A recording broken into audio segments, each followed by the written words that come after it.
Hello friends, today I would like to talk on these four pillars of English communication which is so important. जितने भी question है उसके सारे answer आपको मिल जाएंगे ये फर्स्ट पिलर से ही स्टोरी के फॉर्म में. ओके, तो हम लोग एक स्टोरी से समझते हैं क्यों है और क्या है कैसे. जब बिग बैंग हुआ तो बहुत सारे living and non living entities आए. ओके, उसके अपने अलग अलग कैरेक्टरिस्टिक थे. ये बहुत जरूरी है. जैसे मान लो एग्जाम्पल के लिए मैं एक वर्ड लेता हूँ,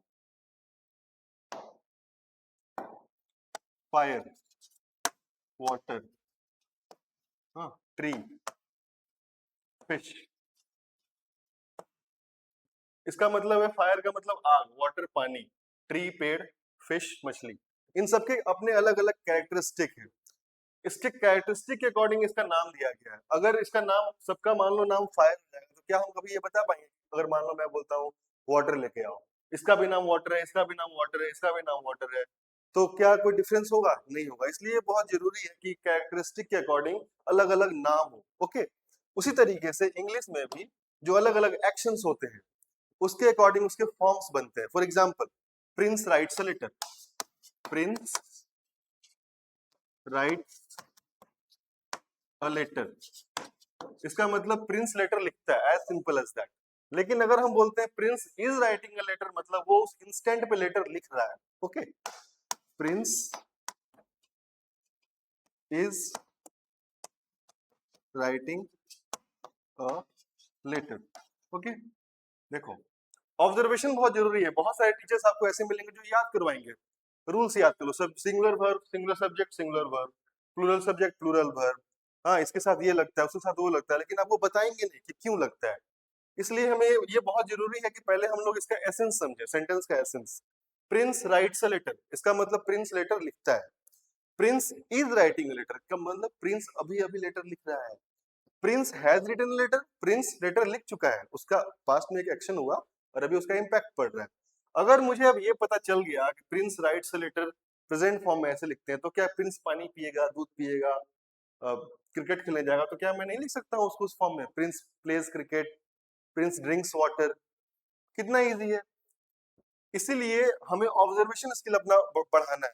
और अगर प्रिंस उसी समय क्रिकेट खेल रहा है, उसी समय पानी पी रहा है, अगर उस एक्शन को बताया ना, जैसे कि मान लो आप लोग पढ़ रहे हो और मुझे बोलना है कि अरे वो पढ़ अभी अभी पढ़ रहे हैं, दे आर स्टडिंग, लेकिन वो रोज पढ़ने आते हैं तो दे स्टडी. ठीक है, तो ये बहुत जरूरी है कि आप अपना ऑब्जर्वेशन स्किल बढ़ाओ. तो ये हो स्टोरी. अब रीडिंग, रीडिंग क्यों जरूरी है? क्योंकि आप रीडिंग से नए नए वर्ड सीखोगे. जितने भी नए वर्ड्स हैं उससे आप फेमिलियर होगे और आपको कंफ्यूजन नहीं होगा. एग्जाम्पल के लिए एक वर्ड है, ये वर्ड मैं सीखा था शशि थरूर से. फ्लॉसी, नौसी, नीही, ली, पिलीफिकेशन. ओके, अब मान लो किसी ने ये वर्ड पहले कभी नहीं पढ़ा है, उसके लिए ये कौन सा जानवर का नाम है. लेकिन इसको कैसे तोड़ना है, कैसे सीखना है? कभी अगर ऐसे बड़ा बड़ा वर्ड है तो उसको पार्ट्स में तोड़ दो. फ्लॉसी, नौसी, नीही, नीही, ली, पिलीफिकेशन. अब अगर आप ये वर्ड एक बार देख लिए तो क्या सेकंड टाइम ये वर्ड आएगा तो आप फेमिलियर हो, तो क्या इजी नहीं है ये वर्ड पढ़ना? बहुत इजी है पढ़ना. इसका मतलब क्या होता है? वेस्ट. क्या होता है इसका मतलब? वेस्ट. मतलब वही, कोई चीज वेस्ट हो गया. अब बताओ, मैं अगर इजीली बोलूं कि कोई चीज वेस्ट हो गया, उससे जब मैं बोलूं कि कोई चीज फ्लॉसिनोसी निहिलिपिलिफिकेशन हो गया, तो यही है कि स्टाइल बदल जाता है. वो जो बड़े लर्नेड लोग होते हैं वो इसको ऐसे बोलते हैं, जैसे शशि थरूर, कपिल सिब्बल. ओके, तो ये रीडिंग क्यों जरूरी है? रीडिंग इसलिए जरूरी है क्योंकि ऐसे अगर मान लो बोला जाए कि आप ये करो, वर्ड्स याद करो, तो ऐसे मान लो 10 वर्ड्स हैं और उसकी मीनिंग याद करो, मजा नहीं आएगा. लेकिन अगर उसको आप स्टोरी के फॉर्म में पढ़ रहे हो तो बहुत मजा आएगा. ठीक है, जैसे एग्जांपल के लिए आप एक स्टोरी पढ़ रहे हो जिसमें ये फ्लॉसिनोसिन निहिलिफिकेशन आया और उसमें वो लिखा है कि those garbages are were just exercise of, चाहे कुछ भी ऐसा कोई कुछ बना लो. जैसे मान लो आप कहीं पढ़ने गए और वहां पे टीचर का समझ में नहीं आया, तो आप क्या बोलोगे? That class was complete exercise of floccinaucinihilipilification. ठीक है, तो सेंटेंस क्रिएट करना है. अब देखो, इंग्लिश कम्युनिकेशन कैसे सुधारना है, कैसे ठीक करना है. ऐसे नहीं हुआ कि एक रात उठे और ठीक हो गया. मैं क्यों बोलता हूँ आपको डायरी एंट्री लिखो. डायरी एंट्री डायरी एंट्री में लिखने के लिए क्यों बोलता हूँ? क्योंकि आपको क्या बोलना है, जो एक्शंस आप करते हो।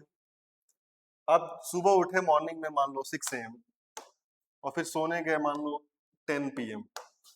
इसके बीच में आपने जो भी एक्शन किया, आप सुबह उठे, ब्रश किए, क्रिकेट खेलने गए, पढ़े, मॉक टेस्ट दिए, जो भी किए, अपने भाई बहन से लड़ाई की है, तो उसको इंग्लिश में लिखना जब आप सोने जा रहे हो। I woke up at 6 AM, हाँ, I went to the play ground.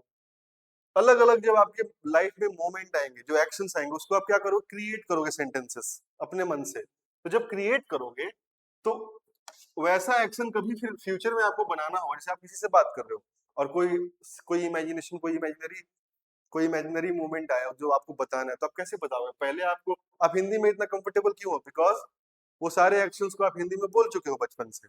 वैसे इंग्लिश में आप कंफर्टेबल कब बनोगे? जब वैसे वैसे मोमेंट को आप लिखोगे, क्रिएट करोगे सेंटेंस को। तो creation is more important than cramming. याद कर लिए कोई चीज वो जरूरी नहीं है, क्रिएशन, क्रिएट करो। ओके, क्रिएट करना बहुत जरूरी है। ठीक है, तो ये है ऑब्जर्वेशन। ऑब्जर्वेशन फिर से मैं बता रहा हूँ, ऑब्जर्वेशन क्या जरूरी है। देखो ऑब्जर्वेशन क्यों जरूरी है। मान लो ये दो सेंटेंस है, prince writes a letter, prince is writing a letter. तुम्हें नहीं पता है फर्स्ट पर्सन क्या होता है, चाहे मान लो एक सेंटेंस और लेते हैं, चलो, I am writing a letter. ठीक है, I am writing a letter. Okay, अब मान लो मैंने तुम्हें नहीं बताया कि फर्स्ट पर्सन क्या होता है, आई, सेकंड पर्सन यू, लेकिन तुम्हें अगर इतना सेंस है कि आई के साथ सर ने एम लगाया है, I am writing a letter, और उसका मतलब बोल रहे हैं कि मैं अभी अभी लेटर लिख रहा हूँ, तो क्या मैं जब आपको बोलूँ कि मैं अभी अभी पानी पी रहा हूँ, तो आप नहीं बोल सकते आई एम ड्रिंकिंग वाटर? अब आप पूछोगे कि नहीं सर ऐसे क्यों? अरे भाई ऐसे इसलिए क्योंकि अलग अलग वर्ड्स हैं, अलग अलग कैरेक्टरिस्टिक है सबका, तो अलग अलग नाम तो देना ही पड़ेगा, तभी तो समझ में आएगा। अब मान लो मैं बोलूँ कि वाटर लेके आओ, इसका भी मतलब मान लो, इसको मैं फिश, मछली को फिश नहीं बोलता, वाटर ही बोल देता। मैं फायर को फिश नहीं बोलता, क्या बोलता? वाटर ही बोल देता। तो क्या कोई डिफरेंस होता? तो वैसे ही जैसे केमिस्ट्री में भी पढ़ते हो अलग अलग इक्वेशंस, फिजिक्स में भी अलग अलग टर्म्स है, तो वैसे ही इंग्लिश में भी अलग अलग एक्शंस हैं। जैसे अभी आप पढ़ने आए हो, कल पढ़ने आए थे, कल पढ़ने आओगे, अलग अलग एक्शंस हैं, अलग अलग टाइम के, तो उसको कैसे लिखोगे? उसी के लिए टेंस आया है, राइट? टेंस के जो 3 फॉर्म है, प्रेजेंट, पास्ट, फ्यूचर। प्रेजेंट के भी 4 फॉर्म है, simple present, continuous, perfect and present perfect continuous. वैसे पास्ट के भी हैं, he was, he wrote a letter, he was writing a letter, he had written a letter, and he had been writing a letter since morning. Okay, अलग अलग forms है। तो अगर आप टेंस के 12 फॉर्म समझ जाओ, प्रेजेंट के 4 फॉर्म, पास्ट के 4 फॉर्म, फ्यूचर के 4 फॉर्म, तो क्या आप लाइफ के सारे एक्शंस के बारे में नहीं लिख सकते हो? आराम से लिख सकते हो, not a big deal. Okay, तो इसीलिए अगर आप टेंस के 12 सेंटेंसेस पे मास्टरी कर लेते हो और क्रिएट करना सीखते हो डायरी एंट्री के थ्रू, जैसे आप जो भी कर रहे हो, तो आप इंग्लिश में बहुत कंफर्टेबल हो जाओगे। And reading is so important. क्यों? क्योंकि रीडिंग करोगे तो आपको नए नए वर्ड्स मिलेंगे। ओके, थर्ड है एप्लीकेशन। एप्लीकेशन का मतलब वही, उसको अप्लाई करना है सेंटेंसेस में, क्रिएट करना है। थर्ड है फेंसिंग। फेंसिंग बहुत बहुत जरूरी है। देखिए, जैसे मैं अगर आपको, मैं आपको बोलूँ कि रिवीजन कैसे करना है, ये सब जगह पे अप्लाई होगा, चाहे फिजिक्स पढ़ो, केमिस्ट्री पढ़ो या इंग्लिश पढ़ो। जैसे मान लो आपने क्लास कर लिया कि नाउन क्या है, प्रोनाउन क्या है, वर्ब क्या है, एडवर्ब क्या है, एडजेक्टिव क्या है, तो उसको कॉपी में जाके नहीं देखना है बार बार खोल के, एक ब्लैंक पेपर लेना है और खुद से लिखना है। जैसे मैंने लिखा नाउन, प्रोनाउन, हाँ, एडजेक्टिव, वर्ब, एडवर्ब, ऐसे ही तुम्हें भी करना है। क्या करना है? एक ब्लैंक पेपर लेना है और लिखना है। अब खुद से बोलना है नाउन क्या है, किसी भी चीज का नाम, प्रिंस, अमन, कोई भी, उसके जगह पे जो रिप्लेस करे, Prince was writing a letter but he did not write, Prince, sorry, Prince plays cricket but he could not hit a six. He क्या है यहाँ पे? प्रोनाउन। क्यों? क्योंकि प्रिंस की जगह पे आया है। और नाउन और प्रोनाउन का जो एडजेक्टिव, जो कैरेक्टरिस्टिक बताया, वो क्या है? Adjective. Prince is a tall boy. कैसा बॉय है? Tall boy. टॉल विशेषता बता रहा है ना प्रिंस का, एडजेक्टिव। ठीक है, देखो ऐसे कभी पढ़े हो इंग्लिश? फर्स्ट में रूल्स पढ़े होंगे कि अरे demonstrative pronoun, what is noun, naming words are called noun, लेकिन application based is so important. Noun का मतलब किसी भी चीज का नाम, उसके जगह पे जो रिप्लेस करे वो प्रोनाउन। नाउन और प्रोनाउन का जो जो कैरेक्टरिस्टिक बताए वो एडजेक्टिव। वर्ब क्या है? एक्शन। कोई भी काम आप करते हो, खाते हो, पीते हो, कहीं जाते हो, वो क्या है? Verb, action. हाँ, एक्शन। अब वर्ब का जो कैरेक्टरिस्टिक बताया वो क्या है? एडवर्ब। क्या है? एडवर्ब। एडवर्ब, ठीक है। जैसे वर्ब, अब देखो ऐसे समझ में नहीं आएगा, इसलिए एग्जांपल फिर से लेते हैं। वर्ब का जो कैरेक्टरिस्टिक बताए, कोई भी ऐसा सेंटेंस सोचो जिसमें कोई कोई कोई प्रिंस कोई काम कर रहा है और वो अच्छे से कर रहा है। Prince is writing letter attentively. Attentively क्या कर रहा है? वो लिख रहा है ना। राइट क्या है? वर्ब। वर्ब कैसे कर रहा है? अटेंटिवली कर रहा है। तो वर्ब की कैरेक्टरिस्टिक बता रहा है अटेंटिवली, तो अटेंटिवली क्या होगा? एडवर्ब। समझ में आया? अब जब भी मान लो ये पार्ट्स ऑफ स्पीच है, और तीन होता है, इंटरजेक्शन, कंजक्शन एंड एक और होता है प्रीपोजिशन। नहीं, हाँ, प्रीपोजिशन। वो तीन, पांच, तीन, आठ। तो जब भी रिवीजन करना है तो ऐसे नहीं कि कॉपी खोल लिए, चाहे नोट्स खोल लिए, फिर रट रहे, नहीं। अपने से पेन उठाओ, एक ब्लैंक पेपर उठाओ और इसको खुद से लिखो और खुद से क्रिएट करो नए नए सेंटेंसेस, और उसमें देखो कि एडजेक्टिव कहाँ है, वर्ब कहाँ है, एडवर्ब कहाँ है। ओके, ठीक है। ये हो गया तुम्हारा। और क्या है? थर्ड है fencing. Fencing is so important. हम लोग क्या करते हैं कि हम लोग जैसे कि मान लो कहीं से पढ़ रहे हैं, मान लो तुम लोग यहाँ से पढ़ रहे हो और तुम लोग को भरोसा ही नहीं है कि ये सही पढ़ा रहे हैं कि नहीं पढ़ा रहे हैं। यहाँ से भी पढ़ लिए, फिर तीन और, दो टीचर्स और पढ़ लिए, दो तीन और बुक पढ़ लिए, रेनन मार्टिन, केडी कैंपस, और सब खत्म। तो जहां से भी तुम पढ़ रहे हो फेंसिंग करो, ठीक है, कि हाँ भाई ये है, अच्छे से पढ़ा रहा है हमको, I have faith on him, और इसी को मैं बार बार रिवाइज करूंगा और फिर मैं क्वेश्चंस लगाऊंगा, ठीक है। तो फेंसिंग एंड रिपीटिशन, इसी चीज को बार बार, ठीक है, बार बार, वैसे जैसे हम बताए हैं नाउन, वही वही स्ट्रक्चर में, नाउन, प्रोनाउन, एडजेक्टिव, हाँ, वर्ब, एडवर्ब। नाउन क्या है? नाम। प्रोनाउन क्या है? जो इसको रिप्लेस करता है। Prince is writing letter, full stop, he could not write, he क्या है? प्रोनाउन। नाउन का जो एडजेक्टिव बताया, Prince is a tall boy. Boy कैसा है? नाउन है, बॉय का characteristic tall, adjective. Verb, action, Prince is writing, writing क्या है? Verb. Prince is writing attentively, Prince is writing quickly, यहाँ पे एलवाई लग गया, वो क्या हो गया? एडवर्ब, ठीक है। तो इस तरीके से तुमको क्या करना है? Revision and fencing. ओके,